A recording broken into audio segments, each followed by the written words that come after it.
The two diesels surveyed the shed. "It's time, 7101, said one, that we took this railway over. Shush, 199. It's their railway after all." "Not for long," persisted 199. "Our controller says steam engines spoil our image." "Of course we do," snapped Duck. "We show what frauds you are. Call yourselves engines? If anything happens, you care nothing for your train. You just moan for a fitter. We bring it home, if only on one cylinder." "Nothing," boasted 199, "ever happens to us. We are reliable."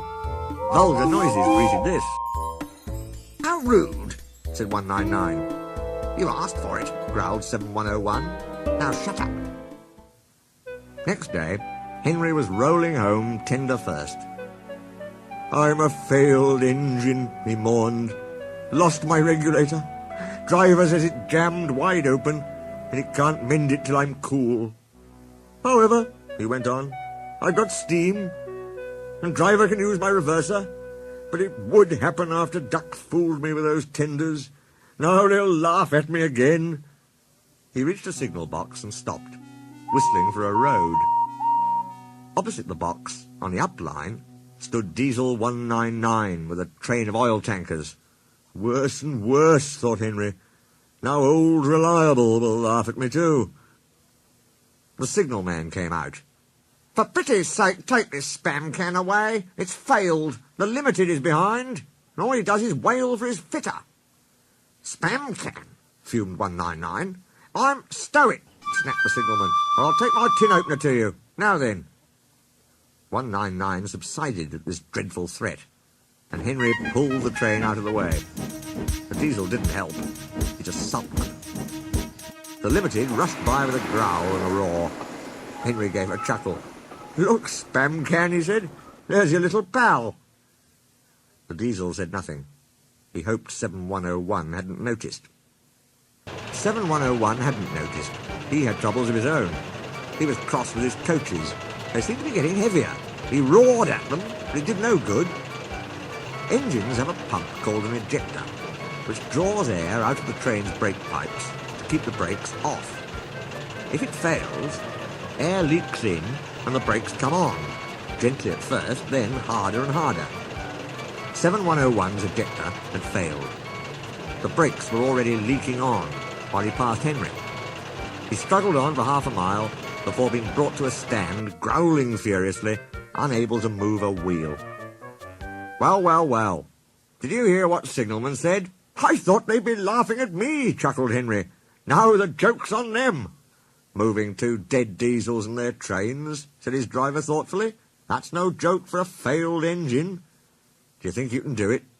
"I'll have a good try," said Henry with spirit. "Anyway, 7101's better than old spam can.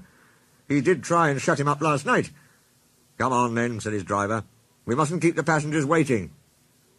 "Get moving, you!" Henry puffed the sulky diesel into motion and started to the rescue. Henry gently buffered up to the express. While the two drivers talked, his fireman joined his front brake pipe to the coaches. "It's better than we thought, Henry," said his driver. "The diesel can pull if we keep the brakes off. So the only weight we'll have is spam can's goods." "Oh," said Henry. "That's a mercy." He was, by now, feeling rather puffed. "Poop, poop, poop, poop.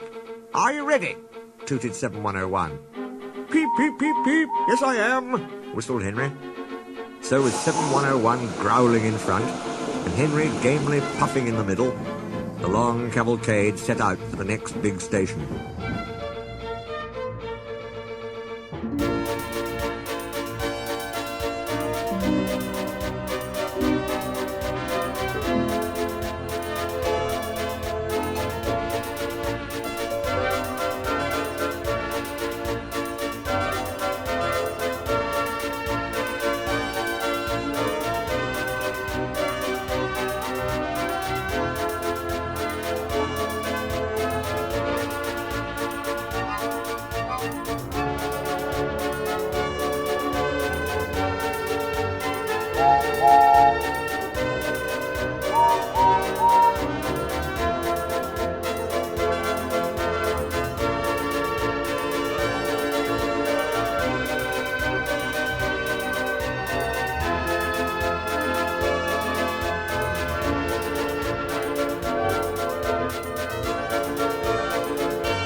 Donald and Flying Scotsman were waiting.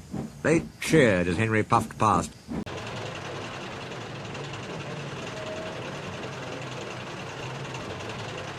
He braked the coaches thankfully. Spam Can and the tankers trailed far behind. The passengers buzzed out like angry bees, but the Fat Controller told them about Henry, so they forgot to be cross and thanked Henry instead. They called him an enterprising engine and took his photograph. They were thrilled, too, when Flying Scotsmen backed down on their train. If the guard hadn't tactfully shooed them to their coaches, the train would have started later than ever.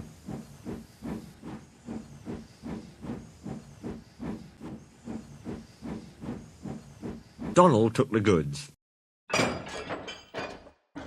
"Return 199 to the other railway," ordered the Fat Controller. "I will write my views later."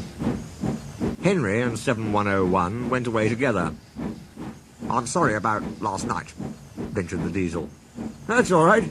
You did shut old Reliable up." "And," said the Diesel ruefully, "made a fool of myself today, too." "Rubbish.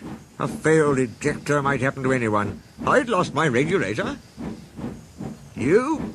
Failed?" exclaimed the Diesel. "And yet—" His voice trailed away in admiration. "Well," said Henry, "emergency, you know. Trains must get through." 7101 said no more. He had a lot to think about.